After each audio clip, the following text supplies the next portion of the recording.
Olá pessoal, bem-vindos a mais uma aula de radiologia. Agora, finalmente, depois de tanto tempo, peço desculpa por demorar a gravar, mas eu tive problema com prova, final do período, como eu avisei no blog. Se você não viu, veja na descrição do vídeo. Mas vamos aqui continuar com o módulo básico, parte neuroradiologia, lesões neuroradiológicas básicas, parte 2. Eu já vou avisar. Como eu vou dividir, na verdade, em três partes. Ah, Marcelo, por que em três partes? Porque ficou muito grande os slides, tá? Então, nessa parte a gente vai ver tumores, infecções e leucopatias. E no outro a gente vai ver a parte de traumas, malformações congênitas, tá bom? E alguns cistos, para ficar melhor e não tão cansativo. Então, eu sou Marcelo Augusto Fonseca, como vocês devem conhecer, né? E eu estou aqui em nome da Liga Acadêmica de Diagnósticos da Paraíba, a LADPB, link do Facebook na descrição do vídeo, e o blog A Radiologia e seus Tons de Cinza, link também na descrição do vídeo. Então, vamos começar, né? Eu quero a parte básica, né, pessoal? A parte intermediária, a parte avançada, a gente vê depois, certo? Eu sugiro que vocês não pulem os módulos, senão vocês vão se enrolar, a menos que você realmente se garanta muito, né? Enfim, fica por sua conta e risco. Tumores e neoplasias. Vamos falar bem basicamente do meningioma, que é um dos tumores mais, né, presentes no meio, né, que a gente pode dizer desse jeito. Bem, o meningioma, em resumo, o que é que você tem que saber do meningioma? Que é uma massa extraaxial, ou seja, ela está fora do parênquima, intraaxial é intraparenquimatosa, né, a grosso modo, né, pessoal? Sendo bem didático e dinâmico, como eu sempre fui. Ela é bem delimitada, na maioria das vezes, e geralmente isodensa ou isointensa, se tiver uma ressonância, né? Se não tiver calcificações, né? Porque se tiver calcificação, a gente sabe que o cálcio ele é naturalmente hiperdenso. Então você vai ter uma massa isodensa com focos de calcificação, tá? Mas vamos supor que ele não tenha nenhuma calcificação, seja bonitinho, seja um tumor de boas, né? Então, ela é uma massa extraxial, bem delimitada, isointensa ou isodensa, ou seja, ele tem a mesma densidade aparente do parênquima, né, que estava inserido. E, no caso, ele capta fortemente contraste. É um tumor bem vascularizado, certo? Mas a gente tem, ou pode ter, componentes císticos, calcificações. Eu não quero que vocês entendam isso agora. Eu quero que vocês saibam que, se você estiver diante de uma massa extraaxial que capta contraste, que era isodensa e ficou bem branquinha, bem hiperdensa ou bem hiperintensa, no caso, captou bem contraste, primeira hipótese que você vai ter na cabeça é o meningioma. Ah, Marcelo, como é que você está falando isso? Porque 80% das massas extraaxiais são meningiomas, certo? Existem outros diagnósticos diferenciais, como schwannoma, metástases durais, mas a principal hipótese é a de meningioma, certo?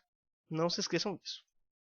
Então, você vai ter aqui basicamente uma massa isointensa, estamos falando de uma ressonância, que ao receber contraste se intensifica. Essa massa é uma massa extraaxial, tá certo, pessoal? Pode parecer, mas ela não está no parênquima. E aqui, né, também. Ou seja, isso é um meningioma clássico. Dando créditos, claro, ao site da Unicamp, o Anatipat, né, certo? Que eu peguei algumas figuras e outras de meu acervo pessoal, certo? Para compor essa aula. Só que algumas foram do Anatipat, eu tenho que dar os devidos créditos a eles, né? Enfim, vamos prosseguir. Então, massa extraaxial que capta contraste. Pronto. Esse é o meningioma mais clássico, mais bonitinho, mais de boa, né? Glioblastoma multiforme. Esse aqui já é invocado, porque basicamente o glioblastoma é um tipo de astrocitoma bem grave. Como é que a gente divide os astrocitomas basicamente? Em pilocítico, que eu vou estar abordando no módulo intermediário, e os difusos, que eu também vou estar abordando melhor no módulo intermediário. Mas, basicamente, o glioblastoma é um astrocitoma difuso de altíssimo grau, certo? Quando a pessoa recebe diagnóstico de glioblastoma multiforme, geralmente ela tem 1 ano e pouco de vida. E isso são os casos mais legais que eu já vi, né? Tanto que meu professor de oncologia falava assim, se descobrisse que tinha glioblastoma multiforme, já comprava a harpa, porque subia pro céu já tocando, já sabendo tocar, né? Humores negros à parte, a gente tem o quê? Uma massa bem volumosa, expansiva e agressiva. Ou seja, ela vai se expandindo e tem um grau de crescimento muito rápido. Marcelo, me dá um exemplo aí. Pessoal, esse tumor ele é tão foda, mas tão agressivo, que ele basicamente tem área de necrose no centro. Caraca, doido. Pra você sentir a pressão do tumor. Porque geralmente o que é que a gente vê nos tumores mais básicos?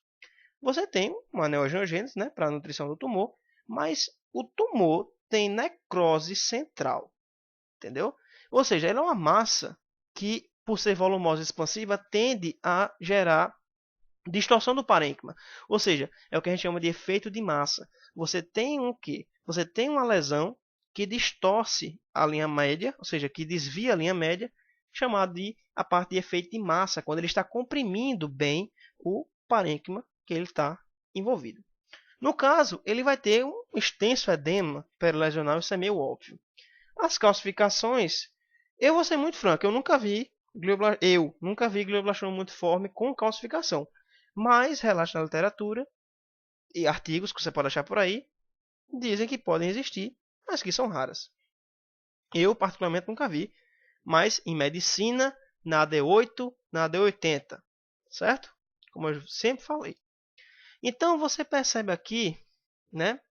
T1, T1 pós-contraste, T2 flare e T1 pós-contraste sagital, né? No corte.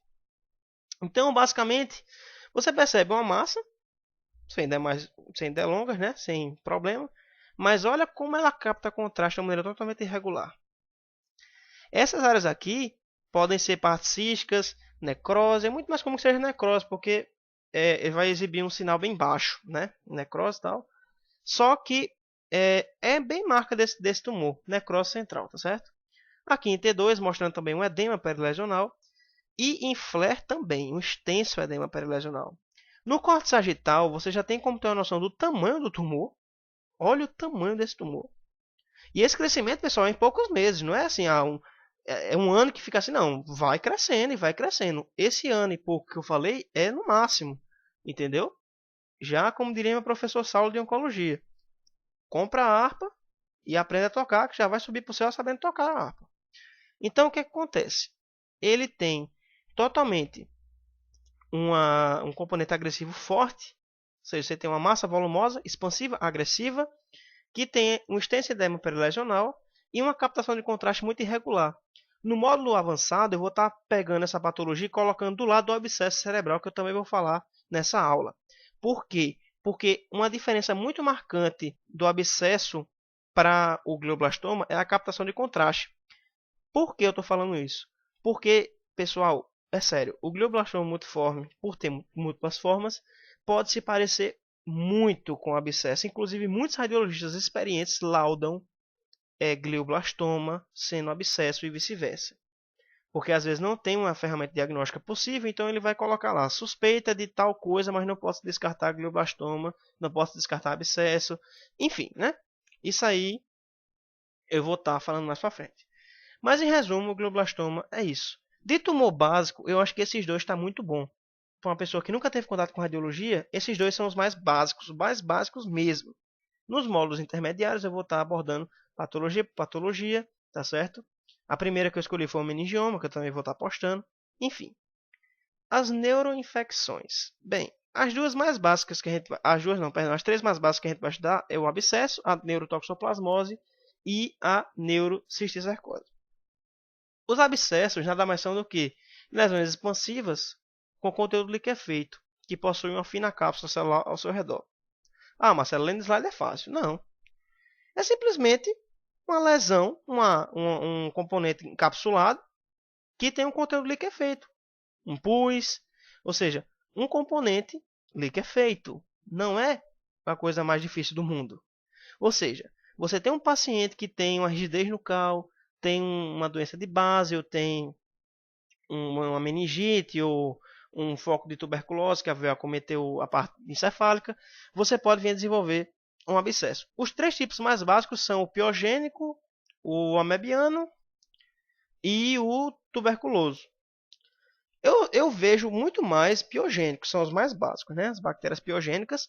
E em segundo lugar, eu vejo mais os tuberculosos. A parte de abscesso na fase da fase tuberculosa e tal. Mas a amebiana eu só vi um caso. Assim, que eu pude ler, né, num artigo e tudo mais. Então, fica esse recado. A cápsula que vai apresentar o realce. Ou seja, você tem uma lesão de conteúdo liquefeito, um conteúdo hipodenso, né, na tomografia. E que quando você joga o contraste nesse paciente, ele vai realçar o quê? A cápsula. Essa lesão pode gerar efeito de massa e pode possuir edema perilesional, que é o mais comum você ter um edemazinho perilesional. Aqui, um exemplo, certo? Você tem sem contraste e com contraste. Percebam que a captação do contraste é de maneira regular pela lesão. Não é obrigatório, do contrário que muitas pessoas pensam, que o abscesso seja redondinho, bem bonitinho. Ele pode ter a forma de um quadrado, se ele quiser. Ele que manda. Mas ele vai ter uma captação de contraste na sua maioria esmagadora dos casos. Eu nunca vi um abscesso que não tivesse uma captação regular pelo meio de contraste. Ou seja, a cápsula vai realçar, certo? Tá aí. Isso é um abscesso. Isso é o básico do abscesso que você tem que saber. Ah, Marcelo, mas tem outras ponderações, tem isso na ressonância e não sei o que e tal. Sim, eu sei que tem, mas aqui é o módulo básico. Entendeu? Espero eu postar um módulo intermediário sobre abscesso, que aí você vai lá dar uma conferida, certo? Toxoplasmose. Cara, aqui eu tenho uma dica para vocês. HIV. Pensem em HIV. Por quê? A neurotoxo é a principal infecção neurológica em um paciente aidético. Tá certo? Principal. Ou seja, na minha prova de radiologia, quando foi um tempinho atrás que eu paguei a cadeira, o professor colocou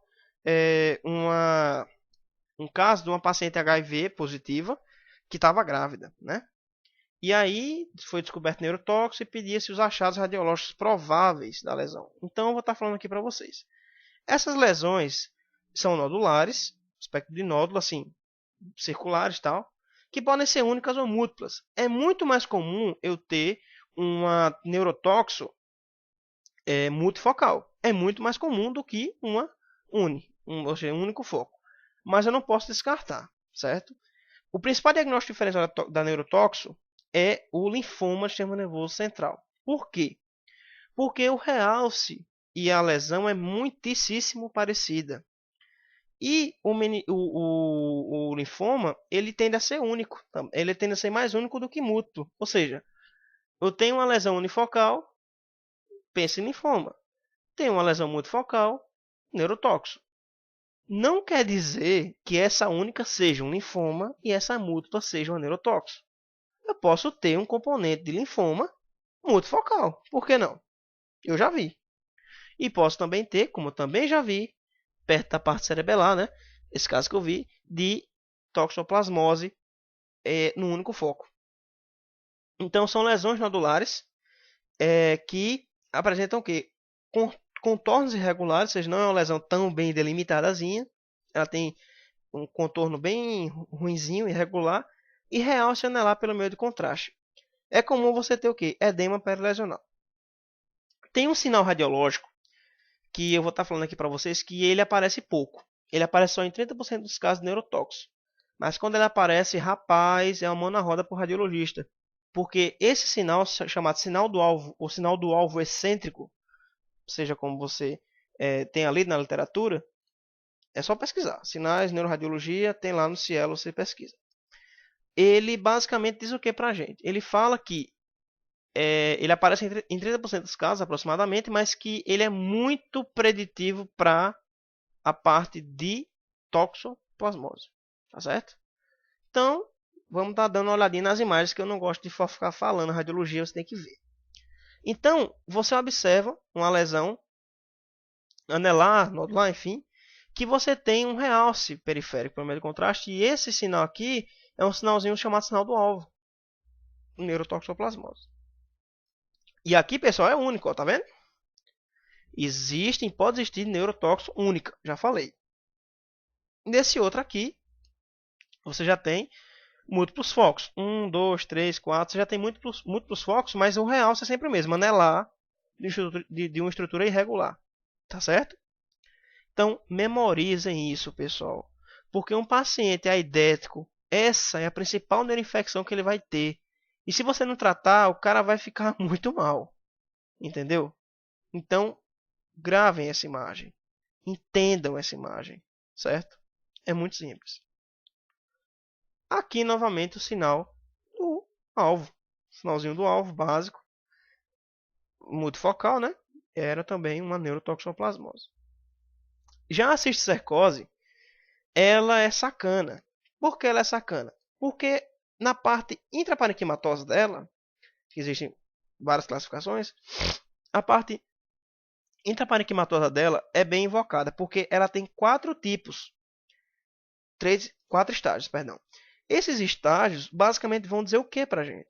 Vão dizer se a lesão vai captar ou não contraste, se a lesão está em atividade ou não, como é que está a evolução do cisticerco, enfim. Ou seja, ele pode exibir diferentes achados a depender da sua fase. Ou seja, a parte intraparenquimatosa é dividida em quatro principais fases: o vesicular coloidal, nodular granular e nodular calcificado. Como que é isso? A vesicular é a forma que ele não capta contraste. É quando a lesão está lá, tranquila, serena, faz nada, né? Mas está lá. Vesicular coloidal é quando já tem uma ativação da larva, você já tem um realce bem apreciável pelo meio de contraste, você pode ver o scolex do patógeno, né? do parasita. Você pode ver alterações a nível de parede do cisto que ele está envolvido, ou seja, na lesão que ele está, certo? Se o cisticerco vier a acometer regiões ventriculares, pode gerar hidrocefalia, mas essa é de praxe. A parte nodular granular é quando ainda posso ter um realce, mas o realce não é tão apreciável, e eu já posso ver sinais de calcificação. E a última fase, que geralmente é a fase que muitos radiologistas pegam, e quando pegam ficam felizes, porque é bem na cara. Totalmente calcificado, nodular calcificada, né?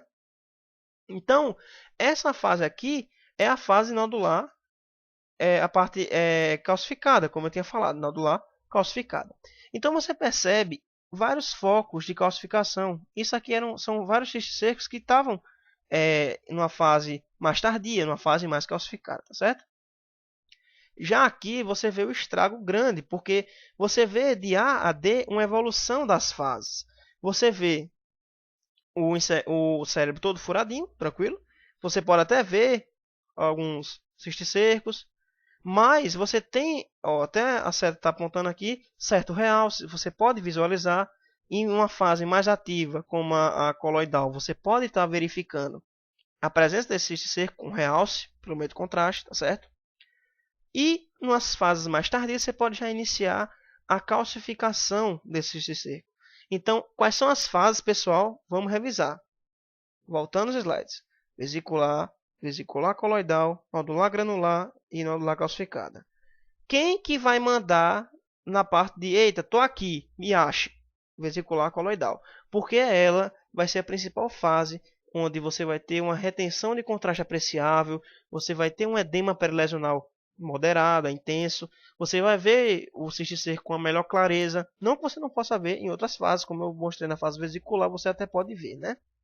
Mas convenhamos, se você vê um encéfalo desse jeito, parecendo um buraco de topeira, rapaz, cisticercose, você tem que pensar.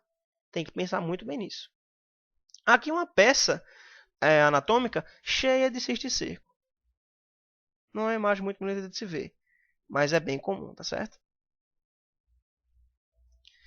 Leucopatias. De leucopatias, existem várias leucopatias, só que a principal que eu vou falar no módulo básico é a esclerose múltipla, porque a gama de achados dela é bem legal. Pronto. Esclerose múltipla. Leucopatia, doença desmielinizante de etiologia desconhecida, mas algumas vertentes apontam para a parte autoimune. Tende a acometer mais sexo feminino, certo? E os principais sinais de manifestação inicial: problemas oculares, formigamentos, dormências, ou seja, paresias, parestesias, neurites, certo? Então, você tem aquela paciente de 20 anos que está com problema nos olhos, dor ocular, alterações de vista. com formigamentos, com perca de certa força, ou então está com uma alteração de sensibilidade, você pode pensar em esclerose múltipla. Bem, aqui é muito importante você ter noção dos focos que ela pode acometer. Geralmente, elas tendem a ter múltiplos focos, mas eu já vi uma esclerose múltipla com um focozinho só no início. Isso é um pouco raro você pegar. Não é incomum, mas não é tão assim, não é rotina, entendeu? Então, basicamente, os focos dessas lesões tendem a ter predileção pela interface calosa septal. Eu vou estar mostrando isso aí. E substância branca periventricular. Essas são as duas áreas mais preferidas pela esclerose múltipla.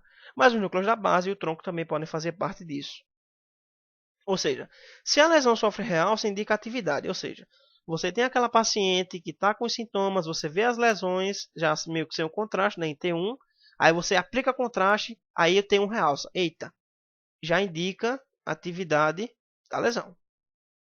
Eu faço diagnóstico diferencial com a EDMA, encefalomielite disseminada aguda, mas o que acontece? Na encefalomielite disseminada aguda, as lesões diferentes da esclerose múltipla não vão se manter por uma vida toda. Ele não vai ter uma remissão dos sintomas, remissão do quadro. A esclerose múltipla, sim. Então você tem um caráter crônico da esclerose múltipla, tá certo? Então eu vou estar mostrando. Bem, a interface calosa septal, pessoal. Calosa septal. E a setinha branca, substância branca, periventricular. São as duas topografias principais que você pode encontrar a esclerose múltipla. Posso encontrar em outras áreas? Posso, inclusive na própria medula. Posso achar em várias regiões. Um achado bem clássico na interface calosa septal é o sinal dos dedos de Dawson, ou Dawson Fingers. Você pode achar também assim no inglês. O que é que esse sinal diz pra gente?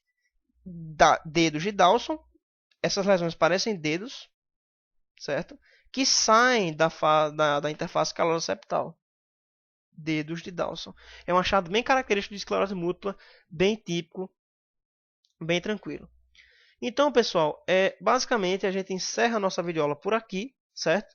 Na próxima videoaula e última parte, que eu dividi para não ficar tão grande e tão extensivo, eu vou estar falando sobre os traumas e outras lesões, tá certo?